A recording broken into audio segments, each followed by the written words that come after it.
Sono le 7:21 del 10 aprile 2026. Buongiorno Taranto, ben trovati a questo nuovo appuntamento con l'informazione e la musica di Cittadella, la radio Cittadella TV. Buongiorno da Francesco Casula, buongiorno a Gisberto Nicoletti. Insieme fino alle 9 vi racconteremo gli argomenti principali di questa giornata, ma vi faremo ascoltare anche un sacco di buona musica e insomma tanti motivi per rimanere sui 96.5 sul canale 94 del digitale terrestre. E allora che cosa vi offriamo oggi in questo venerdì, che purtroppo non è proprio leggero, anzi leggerissimo come vorremmo, perché partiremo da una vicenda particolarmente terribile. È un vero e proprio giovedì di sangue sulle strade per i tarantini. 3 i morti, padre e figlio di Massafra hanno perso la vita in Basilicata ieri in uno scontro tra la loro auto e un mezzo pesante. Un 54enne particolarmente conosciuto, Massimo Musciacchio, invece è morto nella serata di ieri a Lama in uno scontro tra una moto e un'auto. Insomma, vi racconteremo alcuni dettagli di queste vicende. Purtroppo un bilancio davvero pesante, pesantissimo. E poi ci sposteremo a parlare ancora invece dei Giardini Virgilio, perché avremo con noi l'avvocato Vitale che difende il funzionario comunale coinvolto, indagato nell'inchiesta sulla proroga illecita alla società Sergen della famiglia Palmisano, e con lui cercheremo di capire qual è la posizione, quali sono realmente le accuse e cosa secondo la difesa invece deve essere messo in luce. Parleremo poi di Cantieri di Puglia, questo nuovo progetto che dovrebbe sorgere e che dopo la fuga di Ferretti dovrebbe dare vita a un distretto della nautica qui a Taranto, nella zona, pensate, dell'ex yard Belleli. E nei giorni scorsi una mozione approvata all'unanimità in Consiglio Comunale, e avremo con noi Francesco Ficarella, project manager di Cantieri di Puglia. Con lui cercheremo di capire insomma i tempi, le modalità e gli obiettivi di un progetto così ambizioso. Chiudiamo poi con Ego Food Fest, ieri presentata l'edizione 2026 del Festival del Food qui a Taranto, cozze e pizza, regine di queste giornate. E la collega giornalista Monica Caradonna ha messo su una baracca davvero entusiasmante, ce la racconterà la nostra Valentina Castellaneta, ma oggi è venerdì e comunque un po' di leggerezza proveremo a darla. Avremo con noi Claudio Petrone per l'eco dei social, ma soprattutto oggi ha scelto di immolarsi in questa trasmissione, ospite in questo studio l'assessore comunale Giovanni Patronelli. Ci farà insomma l'onore di essere qui fisicamente, risponderà alle nostre domande e insomma ne siamo ben felici e soprattutto non vediamo l'ora. Quindi mi raccomando, tanti motivi per restare, come detto, qui con noi. Adesso però sono le 7:24 e c'è l'oroscopo di Maia. L'oroscopo di Maia. Buon venerdì a tutte e a tutti da Maia e dalle stelle che ci accompagnano verso il fine settimana. Ariete, se vivete una relazione turbolenta, preparatevi a scelte nette e definitive. Sul fronte pratico si sbloccano accordi vantaggiosi. È il momento ideale per avviare progetti che porteranno ottimi frutti. Toro, il vostro obiettivo principale è scacciare via ansie e vecchi timori. Sperimentate attività inedite e agite con convinzione. Sul fronte professionale i recenti ostacoli hanno testato la vostra resistenza. Ora proseguite con la vostra costanza. Gemelli, l'amore busserà forte alla vostra porta e se chi vi sta accanto deciderà di essere complicato, non sarà un vostro problema. Sul fronte lavorativo la strada è spianata verso traguardi significativi. Cancro, il periodo attuale mette in luce il vostro lato più amabile e affascinante. La solitudine non sarà un destino, ma un'eventuale scelta. In ambito lavorativo agite tempestivamente. Leone, è il momento giusto per guardare avanti con ottimismo e riscoprire emozioni sopite. Sul fronte professionale la fortuna vi assiste, specialmente se il vostro mestiere prevede il contatto diretto con la gente. Vergine, prestate particolare attenzione ai rapporti con i parenti, specialmente quelli acquisiti. Sul piano professionale fidatevi solo del vostro sesto senso. Un'intuizione coraggiosa potrebbe presto tradursi in un incremento delle entrate. Bilancia, non permettete al nervosismo di bloccarvi, staccate la spina e organizzate qualcosa con le persone care. Per quanto riguarda le finanze, le entrate sono buone, ma cercate di tenere a freno la tendenza a spendere più del dovuto.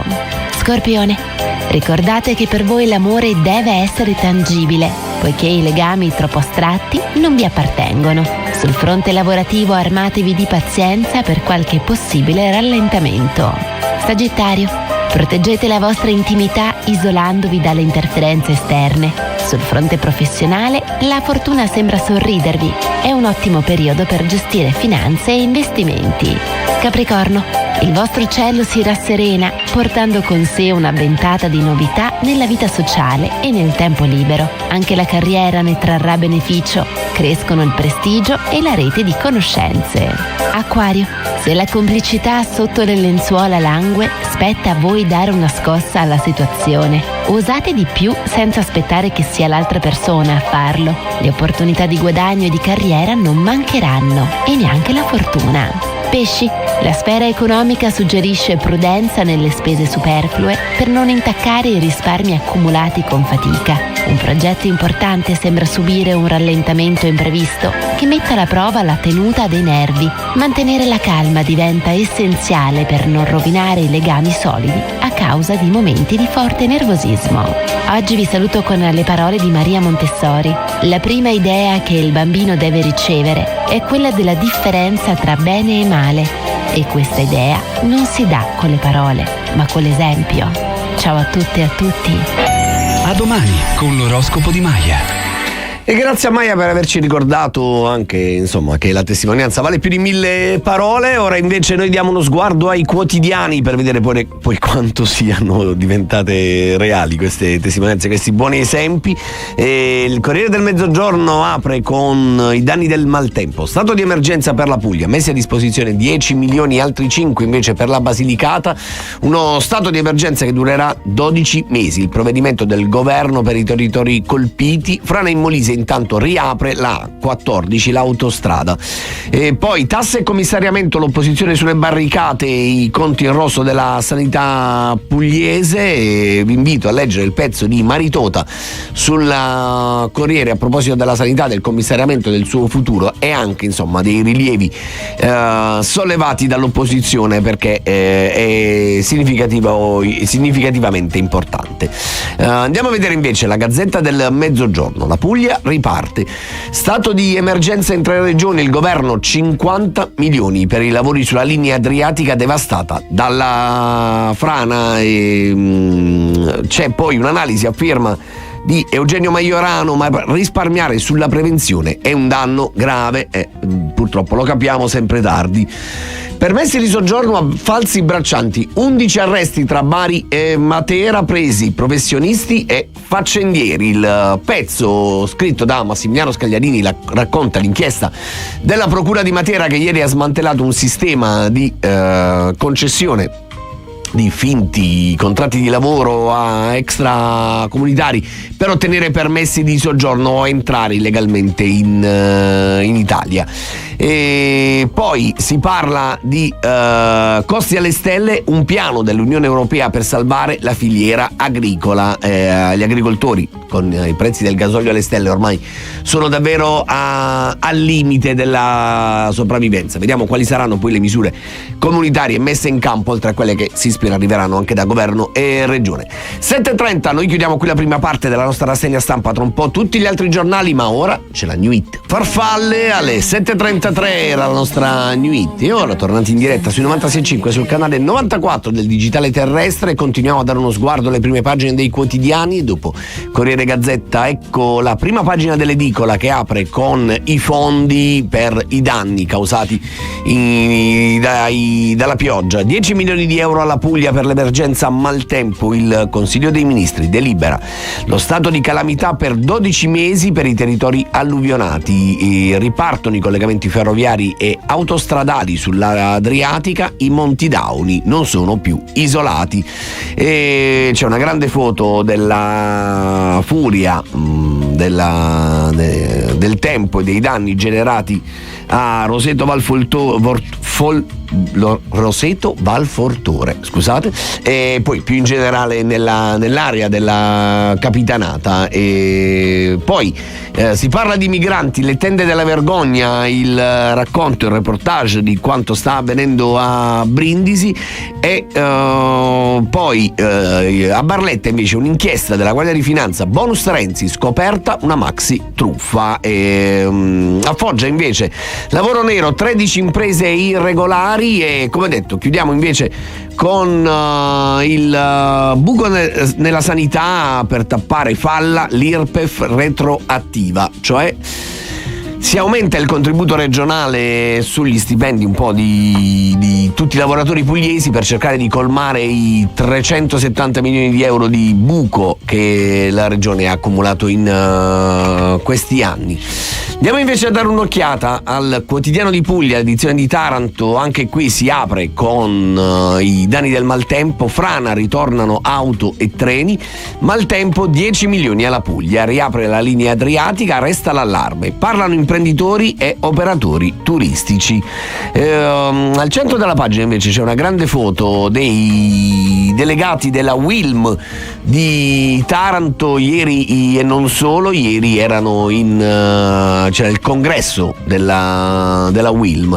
Il titolo è Exilva i dubbi della Wilm e Jindal arriva in fabbrica. Nazionalizzare è quello che chiedono i sindacalisti. Intanto gli indiani vanno oggi da Decaro e da Bitetti. E vi ricordo che c'è una guerra in atto invece all'interno di Forza Italia pugliese. Bufera in Forza Italia, leader sotto attacco, bisogna ripartire da chi ha consenso. Al centro della bufera c'è Mauro Dattis, parlamentare e diciamo in qualche modo referente regionale di Forza Italia, al centro di una serie di battaglie mosse direttamente dai suoi colleghi di partito, e quindi è tornato anche diciamo sulla scena Vitali. Vi ricordate l'onorevole Vitali, che insomma sta guidando anche un po' questa crociata contro quello che in qualche modo si può definire anche il suo successore alla guida dei berlusconiani. Chiudiamo invece la rassegna stampa con quella che sarà la prima notizia che invece approfondiremo. Incidenti, il bilancio è tragico, 3 morti anche padre e figlio, scrive il Quotidiano di Puglia. Un 54enne in moto a Taranto, 2 massafresi in Basilicata, il più giovane aveva solo 27 anni. Di questo parleremo tra pochissimo, quindi restate con noi. Chiudiamo qui la nostra rassegna stampa e cominciamo appunto i nostri approfondimenti. Nel frattempo vi lasciamo in compagnia della musica, vi lasciamo con Charlie Puth. 7:39, siamo tornati in diretta e cominciamo i nostri approfondimenti. Un vero e proprio giovedì di sangue quello vissuto ieri a Taranto. 3 le vittime sulle strade tra la Puglia e la Basilicata. Le prime 2 sono padre e figlio, deceduti in uno schianto avvenuto tra un'auto e un tir nelle strade che collegano Irsina a Genzano di Lucania, in corrispondenza della diga del Basentello all'uscita di Cacciapaglia. Lo scontro tra la loro Fiat Punto e un autobus di linea che tornava dal primo turno allo stabilimento di Melfi purtroppo non ha dato scampo né al padre né al figlio. Il più giovane aveva solo 27 anni e il suo papà ne aveva non molti di più, aveva 59 anni. Entrambi erano di Massafra.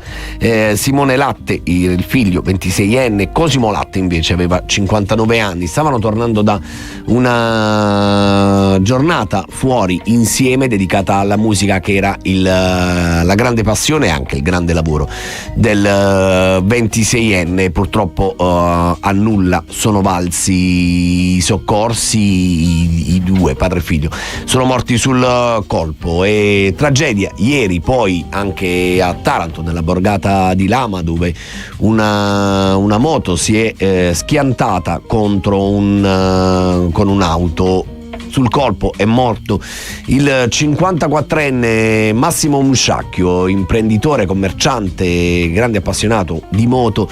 Era un personaggio particolarmente conosciuto e stimato a Taranto. Immediati sono partiti una serie di messaggi di cordoglio sui social per ricordarlo e insomma una giornata di quelle davvero da dimenticare per le strade del territorio, e purtroppo un bilancio che però dobbiamo tenere a mente, ricordandoci che la prudenza non è mai troppa. E noi chiudiamola qui la prima parte del nostro approfondimento. Quando torniamo invece parliamo di Giardini Virgilio. Lo facciamo con l'avvocato Gaetano Vitale, che difende il funzionario comunale indagato per la vicenda della proroga illecita, e lo facciamo per cercare di capire qual è, secondo la difesa, invece l'errore in cui è incappata la procura di Taranto. Quindi non andate via, intanto vi lasciamo con Eros Ramazzotti, Max Pezzali, come nei film. 7:54, siamo tornati in diretta sui 96.5 sul canale 94 del digitale terrestre. Questa è Buongiorno Taranto e come al solito vi raccontiamo i temi principali della giornata. In questi giorni sta tenendo particolarmente banco la questione della chiusura dei Giardini Virgilio. Diversi videomessaggi lanciati anche dall'ormai ex gestore della struttura, e come sapete vi abbiamo raccontato di un'indagine della procura che ha coinvolto sia lui, Palmisano, che la figlia formalmente titolare della società, ma anche un funzionario comunale. L'accusa che riguarda quest'ultimo è quella di aver di usurpazione di pubbliche funzioni, cioè avrebbe concesso una proroga alla società senza averne titolo, secondo la procura di Taranto, perché quel provvedimento del comune andava firmato dalla dirigente, che invece non avrebbe firmato. Ma come stanno le cose secondo la difesa? Lo chiediamo all'avvocato Gaetano Vitale, che assiste il funzionario comunale. Buongiorno avvocato, ben trovato. Buongiorno a lei, buongiorno agli ascoltatori. Allora avvocato, l'accusa del pubblico ministero è quella di aver firmato una proroga illecitamente perché non ne aveva titolo il suo cliente, essendo solo un funzionario e non un dirigente, e soprattutto di aver firmato un provvedimento rispetto a una concessione che il comune aveva già manifestato la volontà di risolvere. È questo o sbaglio? Sì, la contestazione è del tutto formale. Il Cervellera, che sottolineo è un funzionario del comune presso l'ufficio del patrimonio, è indagato per aver sottoscritto questo provvedimento autorizzativo di proroga temporanea. Va sottolineato il fatto che fosse una proroga temporanea della concessione in favore della Sergen. La anomalia è stata immediatamente riscontrata dal pubblico ministero, che, devo riconoscere con particolare solerzia, ha disposto immediatamente l'interrogatorio del dottor Cervellera, che è stato fatto qualche giorno fa, martedì scorso. Il dottor Cervellera, che come lei ben sa avrebbe tranquillamente potuto avvalersi della facoltà di non rispondere, si è presentato al cospetto del pubblico ministero e ha raccontato quello che effettivamente era avvenuto, cioè quel provvedimento in cui difettava effettivamente la sottoscrizione della dirigente dell'ufficio, la dottoressa De Florio, è stato firmato da lui perché era prevista anche la sua sottoscrizione. Il difetto di sottoscrizione da parte della dottoressa De Florio è imputabile a un mero errore di segreteria, perché come lei potrà immediatamente comprendere, non è certo il funzionario che deve provvedere alla protocollazione e alla Avvocato, mi faccia capire se ho capito bene. Questo funzionario è sotto accusa perché il dipendente comunale che avrebbe dovuto portare dopo la sua firma il provvedimento, la firma della dirigente, non è andato? Non lo ha fatto. Quindi non è imputabile al dottor Cervellera la carenza. La sottoscrizione del dottor Cervellera era prevista nella sua qualità di funzionario. Sul provvedimento formale c'era anche la dicitura dottoressa De Florio, per mero errore di segreteria, possiamo dire proprio una svista, quel provvedimento di proroga non è stato posto all'attenzione della dottoressa De Florio, è stato erroneamente inviato direttamente alla società Sergen. Quindi è un provvedimento del tutto inefficace da un punto di vista amministrativo, prima ancora che illegittimo, perché proprio difetta per errore della sottoscrizione del dirigente. Benissimo. Questo è tutto. Chiaro. Tra l'altro il dottor Cervellera ha potuto fornire anche prova documentale di quello che è accaduto e di quello che è avvenuto, e mi consta che la procura, con altrettanta solerzia e sollecitudine, ha disposto gli opportuni approfondimenti. Quindi, per quanto riguarda la difesa del dottor Cervellera, il quadro è chiaro e definito ed è stato ampiamente, comprovato. Ritenete insomma di aver chiarito ogni aspetto che riguardasse... Per noi il capitolo è chiuso. Benissimo. Grazie, allora vedremo che ne penserà la procura. Grazie intanto all'avvocato Gaetano Vitale per essere stato con noi. Buona giornata e buon lavoro, avvocato. Buona giornata a voi. Quando torniamo noi invece parliamo di Cantieri di Puglia. Ne avete sentito parlare? Una mozione votata all'unanimità nei giorni scorsi in Consiglio Comunale. Ma che cos'è Cantieri di Puglia? Quale può essere il futuro di questo distretto della nautica a Taranto? Ne parliamo tra pochissimo con il suo project manager che si chiama Francesco Ficarella. Adesso invece vi lasciamo con Franco 126 e il suo Occhi Ingenui. 10 minuti dopo le 8 comincia la seconda ora di Buongiorno Taranto su Cittadella TV e Cittadella della radio, sul canale 94 del digitale terrestre sui 96,5 MHz. Ben trovati ancora una volta da Francesco Casula, da Gisberto Nicoletti e da Michael Schino alla parte tecnica. E allora, come annunciato, ora parliamo di Cantieri di Puglia, un distretto della nautica a Taranto, nell'area dell'ex Yard Belleli. È il progetto di un privato che nei giorni scorsi è tornato ancora una volta in Consiglio Comunale. Una mozione approvata all'unanimità per chiedere alla Regione una serie di interventi e favorire questo nuovo insediamento produttivo che quali obiettivi ha? Quanta gente potrà coinvolgere? Lo chiediamo a Francesco Ficarella, project manager di Cantieri di Puglia, che è in collegamento con noi. Buongiorno Ficarella, ben trovato. Buongiorno a tutti, grazie per l'invito. Grazie per aver accettato. Allora, partiamo dall'inizio, partiamo da Cantieri di Puglia, un progetto per rendere Taranto farlo diventare in qualche modo un polo anche di eccellenza rispetto alla costruzione della nautica. Sì, esatto, è un progetto molto ambizioso. L'obiettivo è quello di realizzare un vero e proprio polo nautico, il primo presente nel meridione, e per dimensione diventerebbe il primo cantiere più grande d'Italia per la produzione di yacht, mega yacht da 44 metri a 100 metri. Primo cantiere come dimensione, atteso che l'area esterna è di circa 22 ettari, mentre i capannoni che verranno realizzati, che ospiteranno l'iniziativa industriale di Cantieri di Puglia, saranno grandi 4 ettari, circa 38.000 metri quadri. È un progetto strategico, atteso che lo stesso è stato approvato da Invitalia e finanziato con circa 34 milioni di euro su 56 milioni di investimento industriale che la società si prefigge di realizzare. È strategico atteso che è stato appunto finanziato con un bando PNRR del 2025 riguardanti proprio le filiere strategiche in Italia. Ficarella, quanta gente dovrebbe essere impegnata? Attivare.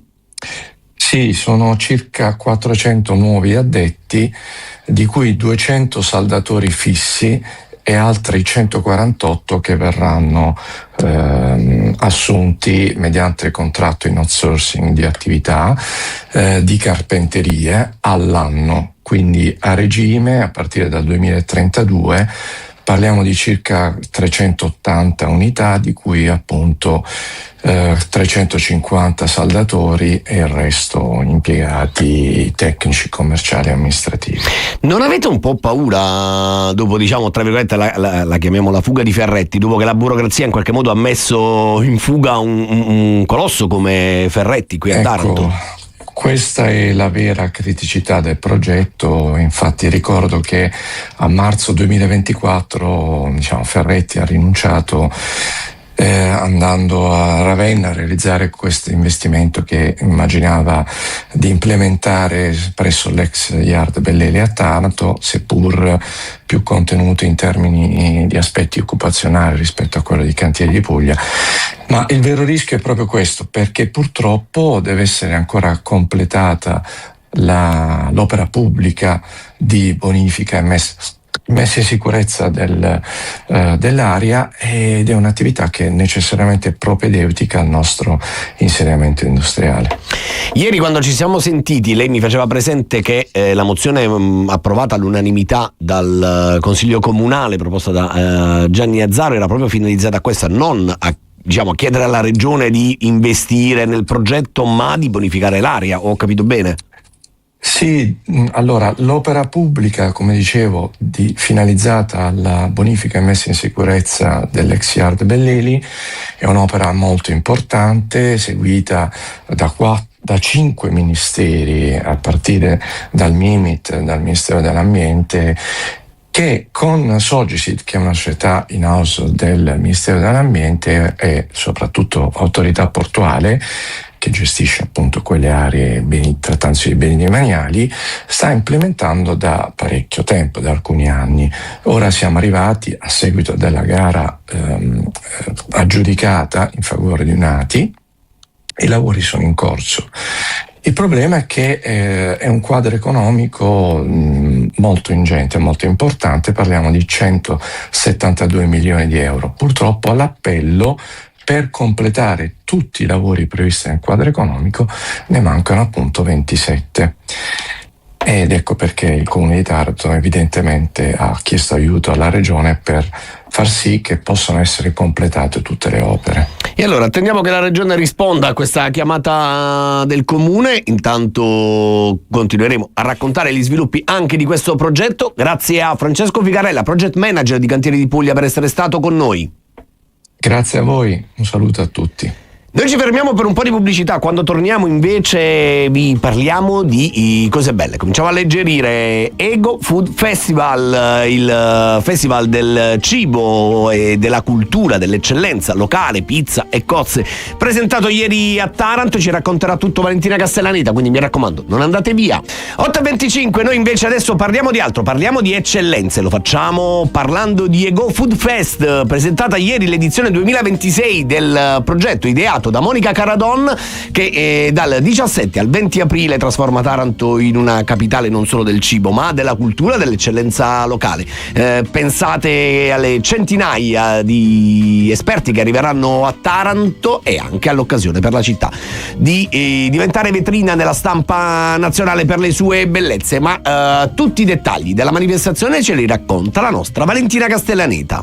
Dal 17 al 20 aprile torna a Taranto Ego Festival, il progetto culturale giunto all'8ª edizione, che ha l'obiettivo di trasformare il patrimonio enogastronomico pugliese e ionico in uno strumento di conoscenza, promozione e sviluppo territoriale. Il tema scelto per questa edizione è allo stesso tempo una sfida e una promessa: la cucina del futuro, stare bene a tavola, stare bene con il pianeta. Una grande festa dell'enogastronomia, l'ha definita l'ideatrice di Ego Food Fest Monica Caradonna. 177 ospiti che arriveranno nella nostra città, nella nostra regione, e tra questi 80 pizzaioli, 30 giornalisti di stampa nazionale che verranno a scoprire il territorio, verranno a scoprire le materie prime che saranno scoperte anche dai cuochi stellati. I cuochi arrivano veramente da ogni parte del Mediterraneo, perché Taranto sarà la città dei giochi del Mediterraneo e noi abbiamo voluto celebrarla a modo nostro, attraverso la cultura gastronomica. Un richiamo insomma per il territorio,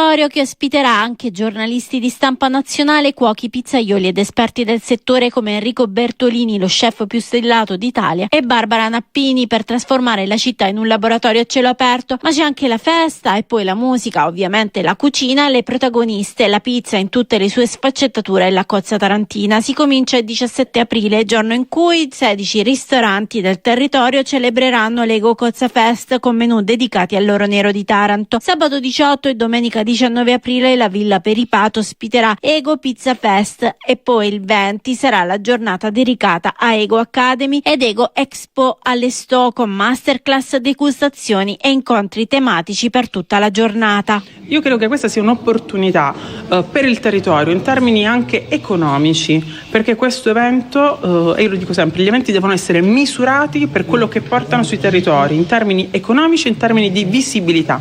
Una stampa nazionale che racconterà Taranto solo per le sue cose belle. E poi ci sarà una mostra, Il mare esteso, in via Duomo. Valorizzeremo dei talenti tarantini, dei fotografi tarantini, e regaleremo alla città anche questa mostra che racconta il mare dal punto di vista umano. Insomma, tanti appuntamenti, tanti eventi. Sul sito egofestival.it trovate tutte le informazioni. E allora non resta che gustarsela anche questa manifestazione, non solo i cibi ma anche le foto, la città vecchia, questo momento insomma di ribalta, anche perché ci siamo per preparare i giochi del Mediterraneo e diciamo, se la guerra non ci rompe le scatole più di tanto, dovremmo diventare un luogo con gli occhi puntati di un bel po' di posti, non solo in Italia ma anche all'estero. Quindi magari cominciamo a metterci il vestito buono per davvero, senza dimenticare chiaramente tutte le difficoltà che abbiamo, ma magari ogni tanto facciamo sfoggio anche delle eccellenze che abbiamo e che non sono poche.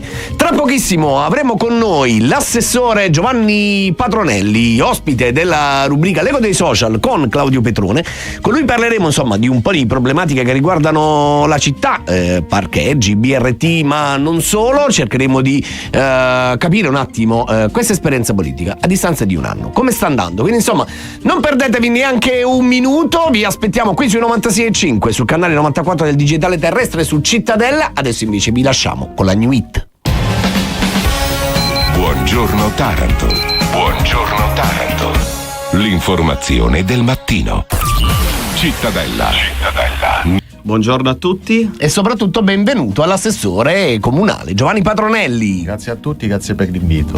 Scelto questa mattina di immolarsi in questo momento con me, con Claudio Petrone, diciamo di rispondere a tutte le domande che abbiamo da fargli. Devo dire che sono tante, c'ho 3 volumi pronti. Sì, buongiorno Ciccio, io hai il volume troppo alto delle cuffie, perché tu non senti una cippa e vabbè, okay. Così non sentiremo mai niente. Va bene, allora Claudio, da dove partiamo in questo racconto con l'assessore Patronelli? Allora, innanzitutto, per chi ci guarda, come potete vedere mi hanno messo in mezzo Giovanni e Ciccio, io mi trovo al centro tra il diavolo e l'acqua santa praticamente. No, stamattina si parla di cose innanzitutto belle, sì. Ovvero domenica c'è un bellissimo evento che è stato organizzato dal Comune di Taranto, di cui ci parlerà Giovanni Patronelli, e che riguarda appunto la mobilità tra le altre cose. E questo evento si spiegherà tra le strade del borgo. Ma adesso facciamo parlare Giovanni, dai. Ecco. Di che si tratta, Giovanni? Come si chiama innanzitutto? È una giornata ecologica. Okay. A noi oggi alle 11.30, come sapete, abbiamo la conferenza stampa di presentazione dell'evento, quindi in linea di massima vi traccerò soltanto quelle che sono delle indicazioni nel rispetto di tutti coloro che parteciperanno alla conferenza stampa. Abbiamo pensato di istituire questa giornata e non una semplice ciclopasseggiata come si era pensato inizialmente, perché è molto più ampio il discorso della sostenibilità ed è legato all'ambiente, allo sport, alla cultura, all'alimentazione e alle corrette prassi da adottare. Quindi questo verrà esplicato oggi, spiegato alla cittadinanza, e verranno illustrate tutte le attività che porteremo in essere in campo domenica in questa giornata. Ma dove si svolgerà? Cioè, quali saranno le zone principali? Le zone principali sarà un quadrilatero del borgo, le ordinanze da parte della Polizia Municipale. Ma come il quadrilatero? Sempre il quadrilatero del borgo? Ragazzi, quadrilatero del borgo. No, sono contento comunque. Da parte di è importante, non per sottrarre la giusta importanza alle periferie, ma per dare un attimo anche di visibilità. Considerato che si parla sempre di allontanamento dal borgo, dalle periferie, è giusto anche porre l'attenzione a un luogo che dovrebbe ritornare il centro nei prossimi anni, dopo anche la realizzazione del BRT, della città e proprio del vivo della città. Peraltro io spoiler un attimo, domani il 12 c'è una gara podistica che è organizzata, e quindi credo che parta dal borgo stesso e si concluda vicino ai baraccamenti Cattolica, dove dovrebbero esserci anche perché è apparso tra le altre cose. A che ora comincia? 9:30, quindi devo sparire da casa prima. La gara podistica inizia alle 9. Ok, però inserito nel manifesto che presenteremo oggi, tant'è vero che ci sarà l'associazione. Sto pensando, c'ho un incontro scout, quindi devo capire come arrivarci. Approfitto e saluto la Podistica Faggiano, che è la mia società podistica. Ciao ragazzi. Poi sì, leggevo che c'è una cosa molto importante, che tra le altre cose è prevista anche la possibilità con Chima Ambiente SPA di conferire i RAEE, che sono gli elettrodomestici. Durante la corsa podistica? No, all'atere. Quindi, mentre corri sì, anche grandi ingombranti. Quindi Ciccio, se c'hai un materasso da poter ci penso poter conferire. Non è proprio così, non fate i monelli. Ok, scusate, non avevo capito. Va bene, quindi poi ci saranno anche, tra le altre cose, quindi la gara podistica organizzata dalla Nuova Atletica Taranto. Poi ci saranno anche, abbiamo visto che sono stati installati, Giovanni, in via Mignogna, se non erro, delle casette, 12 casette, delle casette destinate alle società partecipate, all'artigianato locale, quindi sarà anche un bel momento di un mercatino, non lo so. Non proprio. Ok. Vabbè, lo scopriremo durante la conferenza stampa. Ok. Vabbè, io ho l'assessore qua alla mobilità. Posso fare qualche domanda, Claudio? Dipende, vediamo. Allora, io le faccio, poi vediamo. Faccio vedere la foto numero 1. Prego, Michael Schino alla regia. Preparati proprio. Sai, attenzione. Parcheggi, resta tutto com'è in attesa della fine delle BRT. Questo è quello che ha pubblicato ieri il Nuovo Quotidiano di Puglia, diciamo, dopo il Consiglio Comunale. BRT, diciamo, resta tutto com'è in relazione alla mozione presentata ai parcheggi. Ok. Allora, vicino al microfono, assessore, per favore. La volontà di intervenire sul regolamento della sosta c'era già stata in precedenza, tant'è vero che le interlocuzioni con il presidente Gira di Chima Mobilità sono iniziate già diverso tempo fa. Noi ad ottobre abbiamo già abbozzato una nuova stesura del regolamento del piano della sosta. Perché non è entrato in essere? Perché ci siamo resi conto che durante le attività di realizzazione di BRT, non solo di BRT, ma anche di quelle che saranno le future linee di adduzione che andranno a per chi ci sta ascoltando e guardando, linee di adduzione significa praticamente dalla linea BRT poi ci saranno, immagino, una serie di altre linee che vanno e arrivano, che saranno dalla capillari per raggiungere la restante parte della città e che andranno in sostituzione delle attuali linee tradizionali che conosciamo, l'1-2, il 3. Quindi una vita senza l'1-2 io non me la immagino, ma comunque scusa, ci siamo resi conto che sarebbe. Ma quanti parcheggi ci sta costando sta roba, Sesù? Cioè, così, per capirci. Guarda, sono molti di meno di quelli che hanno pubblicizzato, anche perché nessuno li ha mai contati. Neanche voi? No, io sì.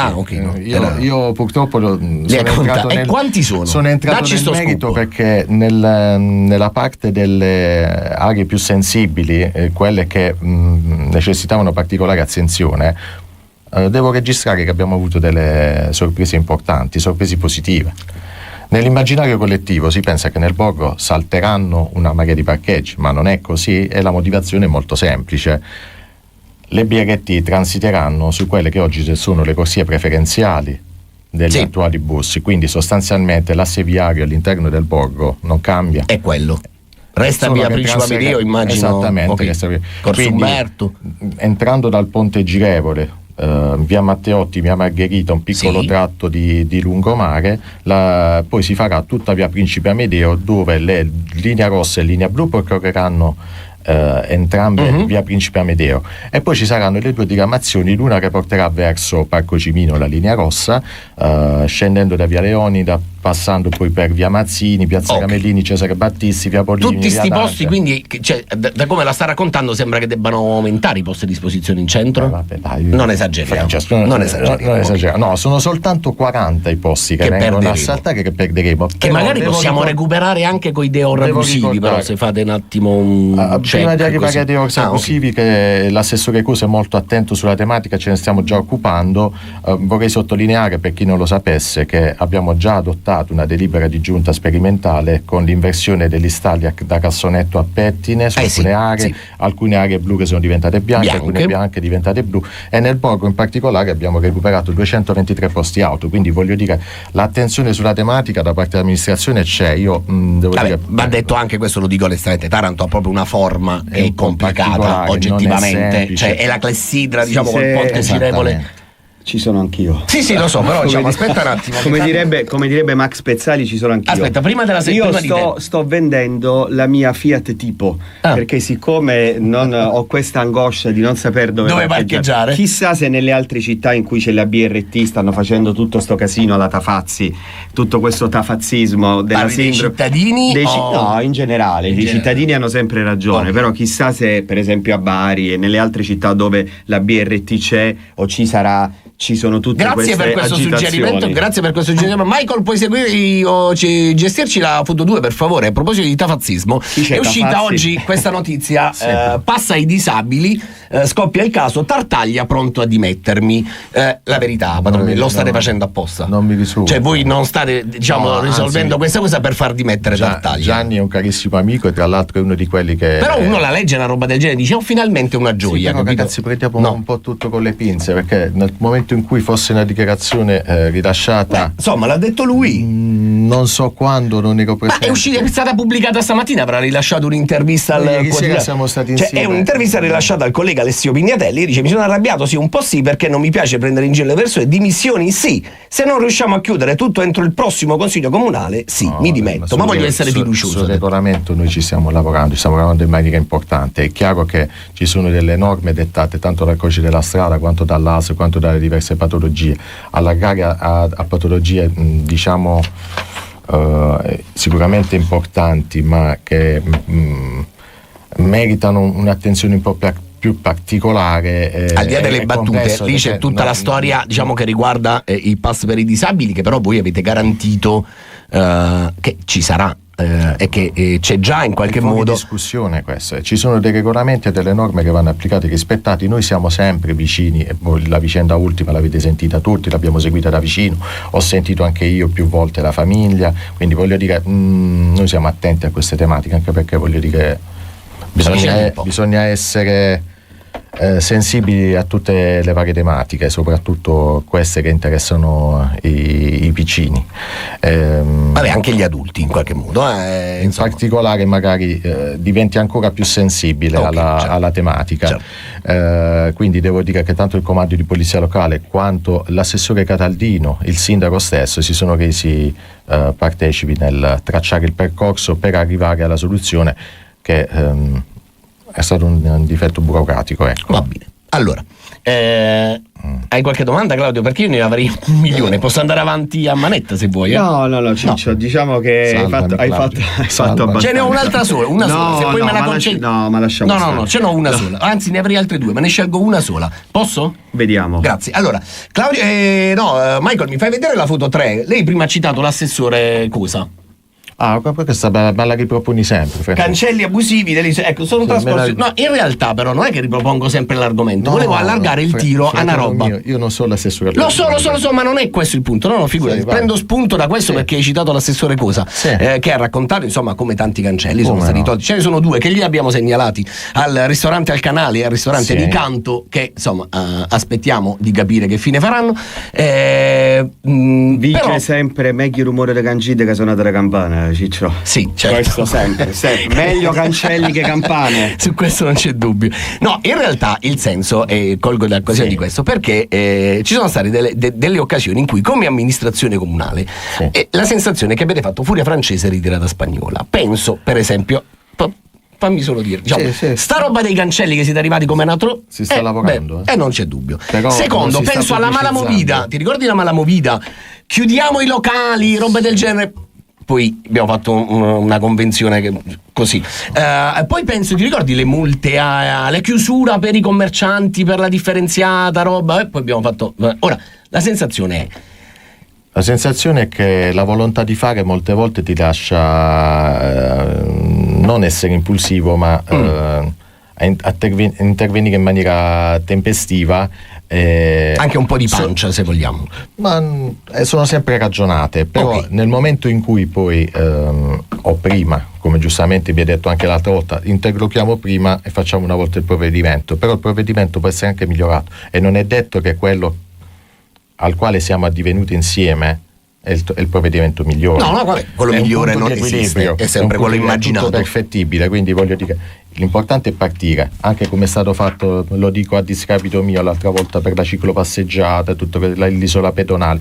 Ne abbiamo discusso, ne abbiamo parlato con le amministrazioni. Si è arrivato a un punto, però il fare un passo indietro o passi in avanti da un punto dell'amministrazione, secondo me è sintomo di maturità e di ascolto, piuttosto che di debolezza. Questo è il mio punto di vista. Ok.